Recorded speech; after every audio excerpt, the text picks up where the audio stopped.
श्री महाप्रभु जी वाणी 29 अक्टूबर 1983। Governor साहब का प्रत्युत्तर। यदि आप आज्ञा करें तो मैं कुछ शब्द बोलूँगा। महाप्रभु हैड़याखंड विहारी देव, मेरे आपको शत शत प्रणाम। स्वयंभू हैड़ा खान भगवान ने हमें एक आदर्श दिखाया है।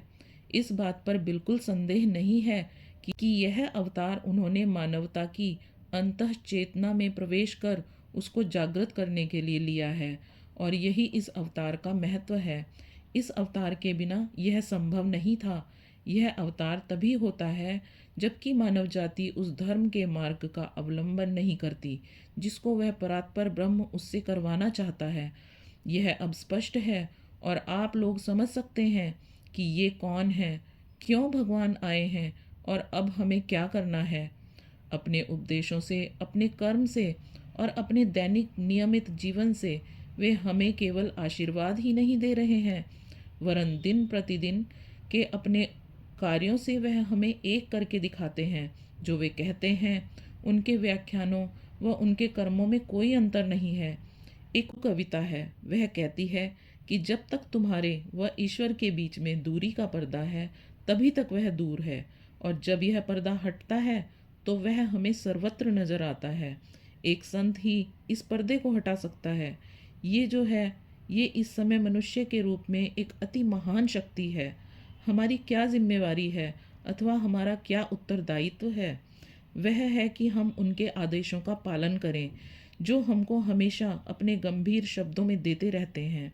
हमको अपने कर्तव्य प्रेम से करने चाहिए। हम कैसे यह कर्तव्य पूर्ण करें? केवल दृढ़ निश्चय के द्वारा हम यह कर सकते हैं। यह दृढ़ निश्चय हमें कैसे प्राप्त हो?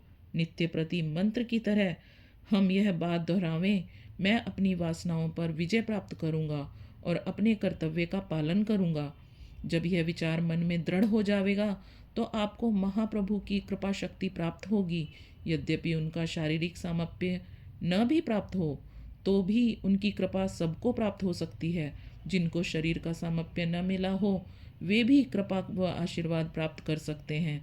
जिस तरह से सूर्य और चंद्र का प्रकाश विश्व भर में एकदम फैलता है, उसी तरह विश्व शांति भी स्थापित होगी। इसी तरह श्री महाप्रभु जी के तेज से जो प्रकाश की किरणें विश्व भर में वितरित होंगी, वह संसार भर में सुख शांति फैलावेंगी और प्रकाश फैलावेंगी। यदि आपका कोई उत्तरदायित्व है तो वह है कि उनके दिए प्रकाश को फैलावें, और यह आप तभी कर सकते हैं जब विश्वास पूर्वक कर्म करें। आप में से प्रत्येक व्यक्ति दूसरे 10 अन्य व्यक्तियों को यह संदेश सुना सकता है। यदि आप उनके संदेश को फैलाकर 10 अन्य व्यक्तियों के जीवन परिवर्तन कर सकें तो आपने जीवन का फल पा लिया। कुछ क्षण पहले जब श्री महाप्रभु जी मानवता के बारे में बात कर रहे थे तो एक कुत्ता आया और अपनी पूंछ हिलाकर चला गया, मानो वह कह रहा हो, मेरी हिलती हुई पूंछ को मत देखो, अपने अंतर को देखो। ओ मानवों, आपको कुत्तों की तरह यानी पशुओं की तरह नहीं रहना चाहिए, तुमको मानव की तरह रहना है।